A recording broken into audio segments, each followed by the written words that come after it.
말씀 사무엘하 9장 3절에서 8절 말씀입니다. 사무엘하 9장 3절에서 8절 말씀입니다. 3절에서 8절 말씀 제가 봉독해 드리겠습니다. 왕이 이르되 사울의 집에 아직도 남은 사람이 없느냐? 내가 그 사람에게 하나님의 은총을 베풀고자 하노라 하니 시바가 왕께 아뢰되 요나단의 아들 하나가 있는데 다리 저는 자니이다 하니라. 왕이 그에게 말하되 그가 어디 있느냐 하니 시바가 왕께 아뢰되 로드발 암미엘의 아들 마길의 집에 있나이다 하니라. 다윗왕이 사람을 보내어 로드발 암미엘의 아들 마길의 집에서 그를 데려오니 사울의 손자 요나단의 아들 무비보셋이 다윗에게 나와 그 앞에 엎드려 절하매 다윗이 이르되 무비보셋이여 하니 그가 이르기를 보소서 당신의 종이니이다. 다윗이 그에게 이르되 무서워하지 말라. 내가 반드시 내 아버지 요나단으로 말미암아 내게 은총을 베풀리라. 내가 내 할아버지 사울의 모든 밭을 다 내게 도로 주겠고 또 너는 항상 내 상에서 떡을 먹을지니라 하니 그가 절하여 이르되 이 종이 무엇이기에 왕께서 죽은 개 같은 나를 돌아보시나이까 하니라. 아멘. 지난주일 우리는 일용할 양식 속에 담긴 하나님의 뜻이 무엇인지에 대해서 들었습니다. 하나님께서 우리에게 일용할 양식을 주신 것은 우리가 떡으로 사는 것이 아니라 하나님의 말씀으로 사는 자들임을 알게 해 주시기 위해서 항상 우리에게 일용할 양식을 공급해 주셨다. 이것이 일용할 양식 속에 담아 놓으신 교훈이다라고 말씀드렸죠. 그래서 우리는 일용할 양식을 대할 때마다 일용할 훈련을 받아야 한다라고 했습니다.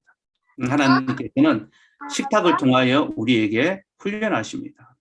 그 훈련은 첫째는 하나님을 전적으로 의존하는 훈련입니다.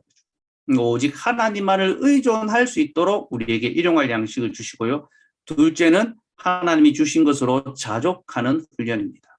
주께서 주셨으니 나는 이것으로 만족합니다. 하나님의 것으로 만족하기 위해서 우리에게 일용할 양식을 주시는데요. 그런데 세 번째 교훈도 있습니다. 두 가지 교훈만 있는 것이 아니라 세 번째 교훈도 있고, 원래 제가 주일 설교 때 이 세 번째 대지, 세 번째 교훈까지 넣어두었는데 준비하다 보니까 너무 많더라고요. 그래서 성찬의 유익을 누려야 되는데 자칫 이제 말씀을 너무 많이 먹어서 성찬의 기쁨이 줄어들까 싶어서 제가 세 번째 대지는 오늘 하려고 따로 빼두었습니다. 그래서 오늘 세 번째 교훈, 이제 일용할 식탁 속에 담겨 있는 세 번째 훈련을 나누려고 하는데, 그 세 번째 교훈은 하나님께 받은 것을 우리는 서로 나누어야 한다. 주께서 주신 식탁의 즐거움을 우리는 서로의 식탁으로 나눌 수 있어야 한다. 이것이 바로 세 번째 교훈입니다. 고린도후서 8장 14절에서 15절 말씀 우리 한번 볼까요? 같이 한번 읽겠습니다. 시작. 이제 너희의 넉넉한 것으로 그들의 부족한 것을 보충함은 후에 그들의 넉넉한 것으로 너희의 부족한 것을 보충하여 균등하게 하려 함이라. 기록된 것 같이 많이 거둔 자도 남지 아니하였고 적게 거둔 자도 모자라지 아니하였느니라. 자, 사도 바울이 이 연보에 관한 교훈을 이제 주면서 우리가 이제 서로 연보하는 것은 이제 서로의 부족함을 보충하여서 이제 균등할 수 있도록, 서로 어려움을 겪지 않도록 균등할 수 있게 하기 위해서 연보하고 서로 도와야 한다라고 그렇게 말했습니다. 그러면서 그는 이 연보의 교훈을 구약의 한 구절에서 가져오는데, 기록된 것 같이 많이 거둔 자도 남지 아니하였고 적게 거둔 자도 모자라지 아니하였느니라. 그러니까 구약의 한 구절을 가져와서 많이 거둔 자도 남지 아니하였고 적게 거둔 자도 모자라지 아니하였는데, 이것이 바로 연보의 원리다라고 했는데, 이 말씀이 출애굽기 16장 18절 말씀입니다. 출애굽기 16장 18절 말씀의 인용인데요. 이 말씀은 곧 만나에 관한 말씀입니다. 하나님께서 이스라엘 백성에게 만나를 주시면서 서로 이제 자기의 일용할 양식을 삼도록 했는데 많이 거둔 자도 남지 아니하고 적게 거둔 자도 모자라지 아니하였다 했습니다. 왜 그럴까요? 그날에 먹을 양식으로 주셨기 때문에 많이 거둔 자도 더 먹을 수 없잖아요. 그죠? 그래서 부족한 자에게, 적게 거둔 자에게, 혹은 힘이 없어서 거두지 못한 자가 있을 수 있잖아요. 장애가 있거나 또 몸이 아파서 거두러 나가지 못한 자들에게 서로 나누어 주는 겁니다. 더 많이 거두어서. 그러다 보니까 부족함이 없이 균등하게 서로 나눌 수 있었다라는 거죠. 육신의 질병이나 장애가 있어서 거두지 못한 그런 자들도 함께 먹을 수 있도록 하나님께서 만나를 일용할 양식으로 주셨다라는 것입니다. 바울 사도는 바로 이 구절을 가지고 와서 이것이 연보 속에 담긴 원리다. 그러니 여러분, 우리는 일용할 양식 속에서 무엇을 찾아내야 됩니까? 하나님께서 이 일용할 양식 속에 우리가 서로 나누어 먹음으로 균등할 수 있도록, 우리가 서로에게 일용할 양식이 될 수 있도록 하나님께서 이 교훈을 이 속에 담아 놓으셨구나. 이것을 깨달아야 됩니다. 그래서 여러분, 우리는 손으로 수고하여 떡을 먹지만 우리는 떡으로 사는 자들이 아니라 하나님의 말씀으로 사는 자들입니다.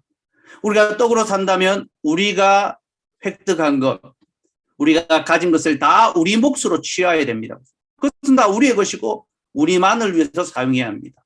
그러나 우리는 이것을 하나님의 뜻에 따라 서로 나누면서 서로의 일용할 양식을 돌아봅니다. 곧 내게 주신 일용할 양식을 넘어서는 것, 이틀의 양식, 더 많은 양식을 서로 나눔으로 서로에게 일용할 양식이 있게 하고 서로를 균등하게 돌아보고 섬길 수 있는 거죠. 이것을 믿고 우리가 실행할 때에 우리는 떡으로 사는 자들이 아니라 하나님의 말씀으로 사는 자라는 것을 입증해낼 수 있는 겁니다. 보여줄 수 있는 것입니다. 그래서 우리가 떡이 아니라 하나님의 말씀으로 산다는 것은 두 가지를 통하여 확인할 수 있는데요. 첫째는 떡보다 예배를 더 귀히 여기는 것. 떡을 먹기 위하여 예배를 포기하는 것이 아니라 예배를 위하여 떡을 포기할 수 있는 것이 우리가 말씀으로 사는 자의 삶을 보여주는 것이고, 둘째는요, 내가 획득한 것으로 나를 위해서만 쓰는 것이 아니라 서로 나누고 돌아봄으로써 하나님의 말씀의 규례를 지켜 행하는 것을 통하여 우리가 떡이 아니라 말씀으로 사는 자라는 것을 보여줄 수 있는 겁니다. 그래서 여러분, 우리는 하나님께서 우리의 식탁에 일용할 양식을 주시는 것처럼 우리도 서로의 식탁에 일용할 양식을 나눌 수 있어야 합니다. 그게 일용할 양식 속에 담아 놓으신 세 번째 교훈이고요. 오늘 본문이 바로 그 교훈의 성취를 우리에게 잘 보여줍니다. 그럼 오늘 본문을 보면요, 사무엘하 9장에서 다윗이 사울의 집안에 은혜를 베푸는 내용이 이제 나오는데요. 다윗은 이제 왕위에 오르고 난 다음에 이제 자기 앞선 왕이었던 사울의 집안에 은혜를 베풀었습니다. 그래서 그의 집에 남은 자가 누가 있느냐 물어보고 그를 자신의 상에서 먹고 살아갈 수 있도록 그에게 은혜를 베풀었죠. 근데 여러분, 다윗에게 있어서 사울이 어떤 존재입니까? 그는 원수였죠. 그렇죠? 사울은 다윗을 대적했습니다.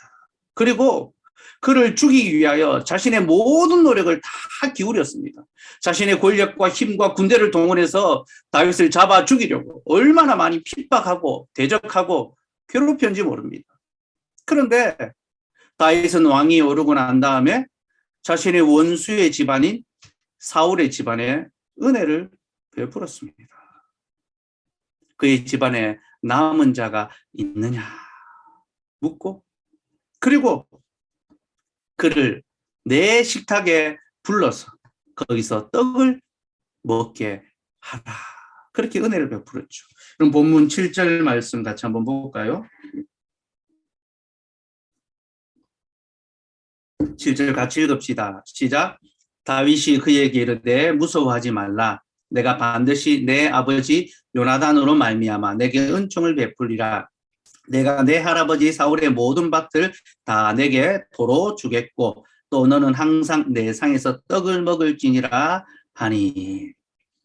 다윗은 요나단의 아들이었던 무비보셋에게 사울의 모든 기업, 할아버지의 모든 기업을 다시 돌려줄 것이고 왕의 기업을 돌려주는 거죠. 그리고 너는 항상 내 상에서 떡을 먹을 것이다 라고 말했습니다. 근데 여러분, 너는 항상 내 상에서 떡을 먹을 것이다. 여러분, 이 구절에서 우리가 떠올려야 되는 말씀이 있습니다.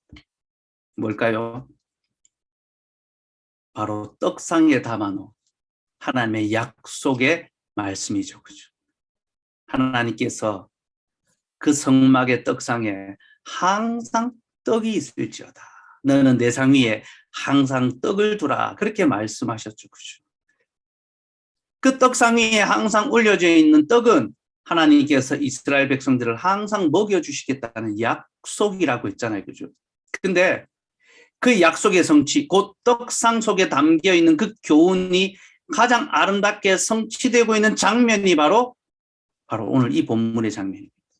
다윗이 무비보셋에게 너는 내 상에서 항상 떡을 먹을 것이다. 왕의 상에 항상 떡이 있으니 너는 내 앞에서 항상 먹으라 라고 그렇게 은혜를 베풀어 준 거죠. 그렇죠? 다윗은 성막에 있는 떡상이 우리에게 무슨 도전을 주는지, 어떤 교훈을 주는지를 가르쳐주고 있습니다. 곧 떡상은요, 우리가 하나님의 은혜를 입어서 하나님의 상 앞에서, 하나님의 얼굴 앞에서 먹고 마시는 그 복을 보여주지만 그저 우리가 먹고 마시는 그 즐거움, 그 복에서 끝나서는 안 되며 이제 우리도 서로를 향하여 식탁을 차려주어야 한다. 그래서 주의 상에 항상 떡이 있는 것처럼 서로의 상에도 항상 떡이 있을 수 있도록 돌아보고 섬겨야 한다라는 바로 그 교훈을 우리에게 보여줍니다. 다윗은 그 하나님의 약속의 교훈, 하나님께서 떡상 속에 담아 놓으신 교훈이 무엇인지를 캐치하고 자신의 상을 통하여 바로 그 떡상의 교훈을 실천하고 실행하고 있는 것입니다. 그게 바로 오늘 본문의 내용인데요. 그 다윗의 상에서 떡을 먹는 대상이 바로 원수의 집안.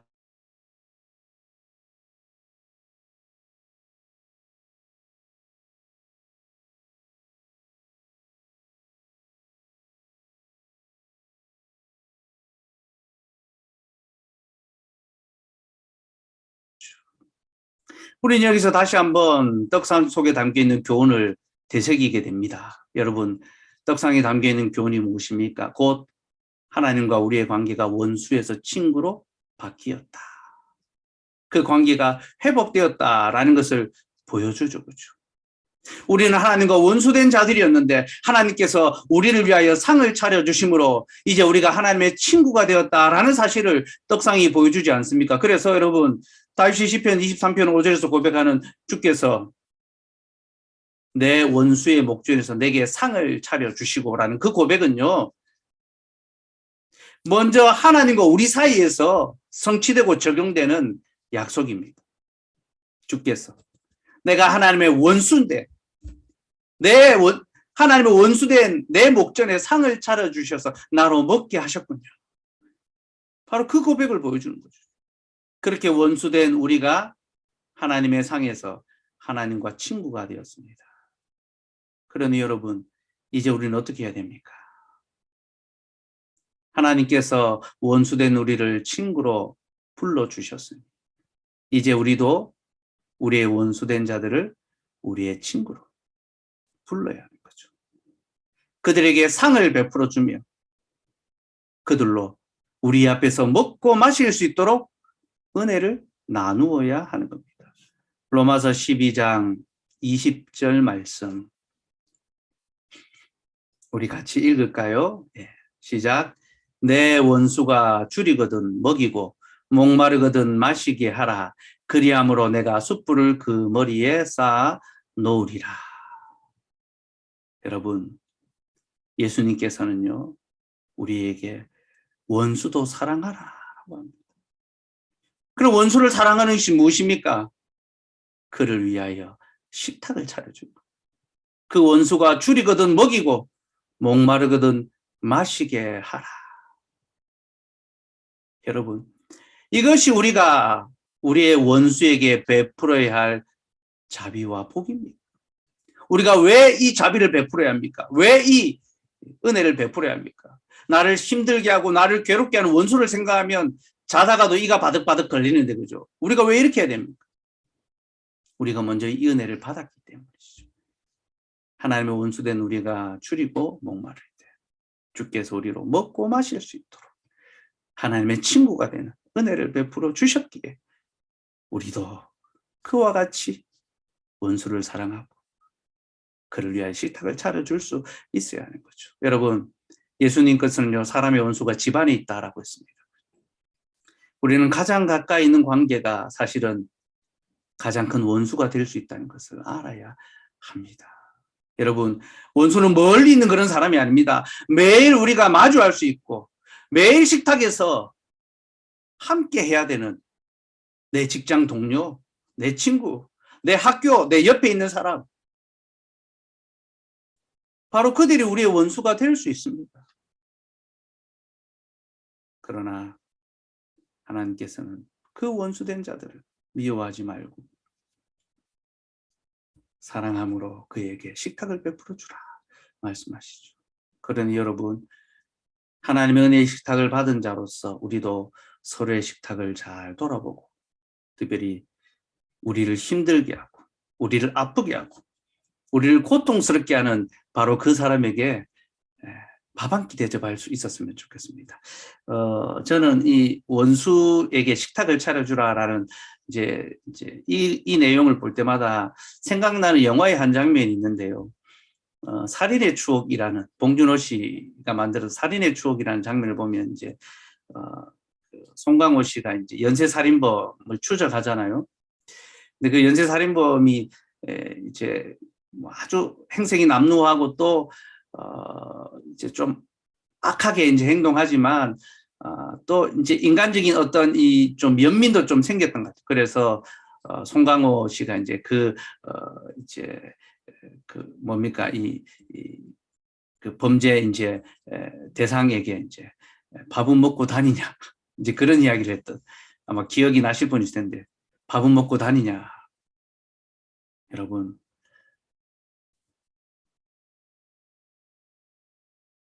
우리를 괴롭게 하고 우리를 힘들게 하는 자가 있다 하더라도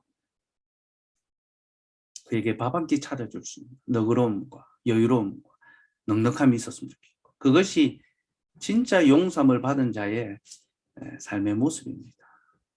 그래서 원수 같은 자 하나에게 식탁을 잘 차려줄 수 있는 그런 저와 여러분 되면 좋겠고요. 특별히 오늘 다윗의 상에서 떡을 얻어 먹었던 사람은 절름발이 므미보셋이었죠. 그렇죠? 성경은 그가 다리를 절었다라고 그렇게 말합니다. 그럼 그는 왕의 집안의 후손이었죠. 사울의 손자였고 요나단의 아들이었습니다. 사울과 요나단은 둘 다 용사였죠. 그렇죠? 근데 다리를 전다는 것은 용사로서의 능력이 하나도 없다라는 것을 보여줍니다. 그는 왕의 후손으로 태어났지만 왕적인 능력을 발휘할 힘이 하나도 없는 상태, 전적인 무능의 상태에 빠져 있습니다. 그런데 다윗이 바로 그를 자기의 친구로 여겨서 자신의 식탁에서 먹고 마실 수 있도록 은혜를 베풀었습니다. 여러분, 사무엘하 9장 13절 말씀 한번 볼까요? 9장 13절 같이 읽읍시다. 13절 시작. 므미보셋이 항상 왕의 상에서 먹음으로 예루살렘에 사니라. 그는 두 발을 다 절더라. 자, 므미보셋이 항상 왕의 상에서 먹게 되었다라고 하는데요. 그는 예루살렘에 살았고 두 발을 절었다라고 말합니다. 여기서 성경은 그가 예루살렘에 살았고 두 발을 다 절었다라는 표현을 쓰는데요. 이게 매우 중요한 구절입니다. 왜 그러냐면요. 다윗이 예루살렘 성을 탈취할 때에 그 성의 사람들이 다윗을 향하여 이렇게 조롱했습니다. 소경과 절뚝발이도 너를 물리칠 것이다. 다윗을 아주 가소롭게 보고 조롱했던 거죠. 그죠? 그래서 다윗이 그 성을 차지한 후에 다시는 이 성에 다리 저는 자들이 소경이 들어오지 못할 것이다 라고 그렇게 이야기했습니다. 사무엘하 5장 6절에서 8절 말씀. 같이 읽읍시다. 시작. 왕과 그의 부하들이 예루살렘으로 가서 그 땅 주민 여부서 사람을 치려하며 그 사람들이 다윗에게 이르되 내가 결코 이리로 들어오지 못하리라. 맹인과 다리 저는 자도 너를 물리치리라 하니 그들 생각에는 다윗이 이리로 들어오지 못함이니라 함이나 다윗이 시온 산성을 빼앗았으니 이는 다윗 성이더라. 그날에 다윗이 이르기를 누구든지 여부수 사람을 치거든 물 깃는 대로 올라가서 다윗의 마음에 미워하는 다리 저는 사람과 맹인을 치라 하였으므로 속담이 되어 이르기를 맹인과 다리 저는 사람은 집에 들어오지 못하리라 하더라. 다윗이 예루살렘 성을 탈취할 때에 그 땅의 원주민이었던 여부수 사람들은 다윗을 가소롭게 조롱했습니다. 쩔뚝발이와 소경도 너를 물리칠 것이다. 다윗이 그 성을 차지하고 난 다음에 그들을 심판하면서 이제 다시는 이 성에 또 나의 집에 다리 저는 자와 맹인이 들어오지 못할 것이다. 이것이 속담이 되었습니다. 근데 여러분, 그는 오늘 자기의 식탁에 다리 저는 자를 초청했습니다. 예루살렘 성에는 다시는 다리 저는 자가 들어오지 못할 것이다 했는데 성경은 두 발을 절었던 무미보셋이 예루살렘에 거하며 왕의 식탁에서 항상 떡을 먹었다라고 말합니다. 다윗의 집에서 그는 은혜를 덧입게 된 거죠. 여러분, 바로 이 장면은요, 우리에게 베풀어진 그리스도의 은혜가 무엇인지를 가르쳐 줍니다. 여러분, 우리는 왕의 상에서 먹고 마실 자격이 없는 비참한 자들입니다. 우리는 다 하나님 앞에서 쩔뚝발이들이요, 또 주인의 상에 겸상할 수 없는 종놈들에 불과합니다. 그러나 하나님께서 우리의 저는 발을 곧게 해주셨습니다. 바르게 펴주셨습니다. 그리고 우리의 어두운 눈을 밝혀주셨습니다. 그래서 하나님의 집인 예루살렘, 하나님의 성전, 주의 교회로 우리를 불러주셨고 왕의 상에서 항상 먹고 마시는 자가 되게 해주셨습니다. 사랑하는 여러분, 우리는 가장 약한 자들이었지만 우리는 가장 강한 분의 식탁에 둘러앉아 먹고 마시는 왕의 고륙, 왕의 가족, 왕의 친구가 되었습니다. 그러니 여러분, 우리는 그 은혜를 기억함으로 이제 그 은혜를 나누는 자로 살아가야 합니다. 주께서 가장 약한 자 하나인 우리를 주의 식탁으로 초대해 주셨으니 우리도 우리 곁에 가장 약하고 못나며 가난한 자들에게 은혜를 베풀 수 있어야 합니다. 여러분, 이것이 바로 하나님의 나라의 모습입니다. 세상 나라는 강한 자가 약한 자를 삼키는 나라지만 하나님의 나라는 강한 자가 약한 자를 위하여 밥상을 차리고 그를 그 상에 초대하여 먹고 마시게 하는 나라, 친구가 되는 나라가 바로 하나님의 나라입니다. 오늘 다윗은 바로 하나님의 나라가 이 땅에 도래했음을 우리에게 보여주고 있는 것입니다. 그는 저는 자 무미보셋을 자기의 식탁에 초대하여 항상 먹게 함으로 여기 하나님의 나라가 도래했다, 임하였다라는 것을 우리에게 선명하게 보여주고 있습니다. 사랑하는 여러분, 진실로 하나님의 나라는요, 약한 자를 위하여 상을 차려주고 그들과 더불어 함께 겸상하고 먹고 마시는 것, 바로 거기가 하나님의 나라입니다. 제가 어제 아구스티누스의 그 글을 하나 올려드렸는데요.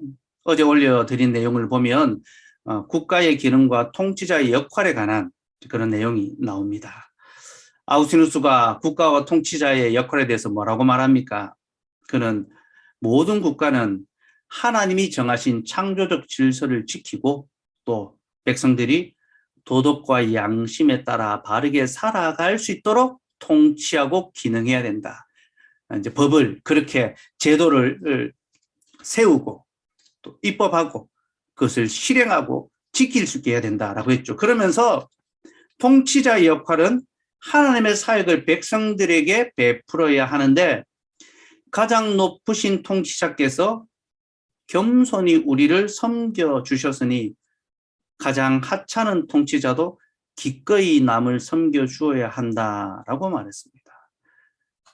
참으로 놀랍지 않습니까?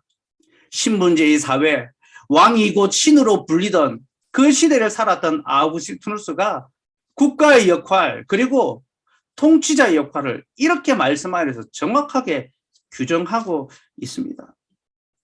국가는 하나님이 정하신 창조적 질서를 지켜서 도덕과 양심을 따라 백성들의 삶이 영이 될 수 있도록 제도와 법을 세워야 하며 모든 통치자들은 하나님께서 겸손히 우리를 섬겨주신 것처럼 기꺼이 남을 섬겨야 한다라고 그렇게 말했습니다.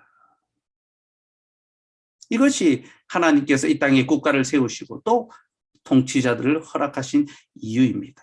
그러나 여러분, 세상 나라는 그리고 세상의 통치자들은 그렇게 행하지 않죠. 그죠?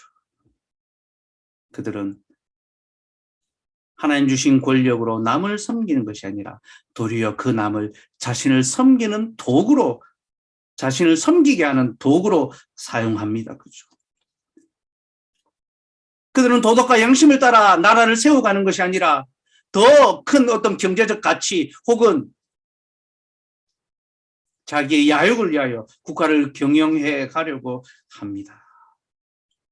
그렇게 세상 나라는 또 통치자들은 권력을 잘못되게 사용하며 그런 잘못된 통치자들의 통치로 말미암아 백성들의 삶은 피폐하며 고통과 불행을 겪게 됩니다.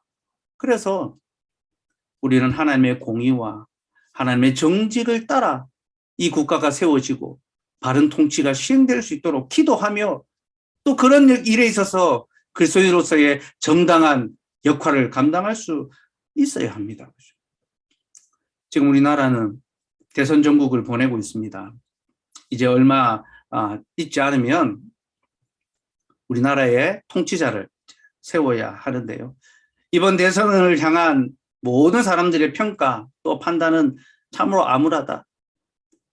역대급으로 최악의 대선이다라는 그런 말들을 하고 있습니다.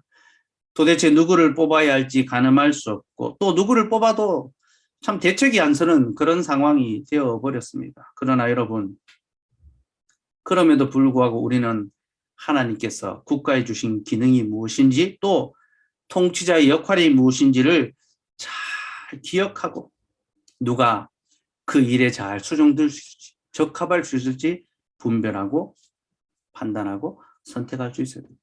그래서 우리에게 있는 어떤 정치적 선호 그런 어떤 성향에 따라서 투표하는 것이 아니라 말씀의 원리를 따라서 하나님께서 세우시고자 하는 자를 통치자로 세울 수 있어야 합니다. 누가 하나님께서 정하신 창조적 질서를 우리 사회에 바르게 잘 지키고 하나님의 법에 따라 이 땅을 정직하게 신실하게 세워갈지 살펴야 하고 또한 누가 하나님 주신 권력으로 국민들을 더 잘 섬길 수 있을지를 잘 살펴서 투표에 참여해야 합니다.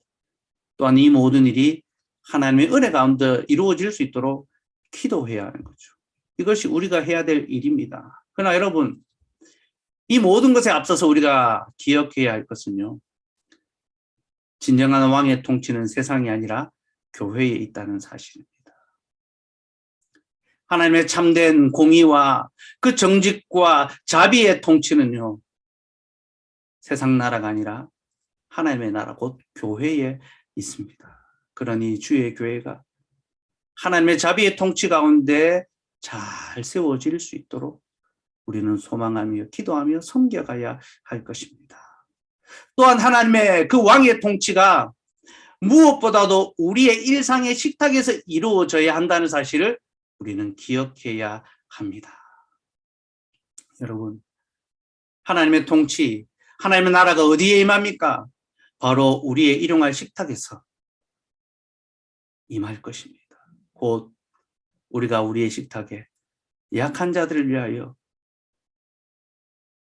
상을 차리고 숟가락을 놓아주고 그들로 우리의 식탁에 참여할 수 있도록 주의 교회로 우리가 함께 모여서 서로 연보하며 저는 자 하나를 일으켜 세우고 눈먼 자 하나를 돌아보고 바로 그것이 우리가 해야 될 하나님의 은혜의 사역이며 우리의 식탁이 그러한 섬김으로 채워질 때에 예수 그리스도의 공의와 긍휼이 마침내 우리 가운데 임할 것이며 그의 나라가 여기 우리 속에 다윗의 시대에 그 나라에 임했던 것처럼 우리의 시대, 우리의 교회, 우리의 일상에도 이루어질 것입니다. 우리가 그러한 소망을 갖고 또 하나님의 약속을 따라 일용할 삶을 함께 살아가는 저와 여러분 되기를 소원합니다.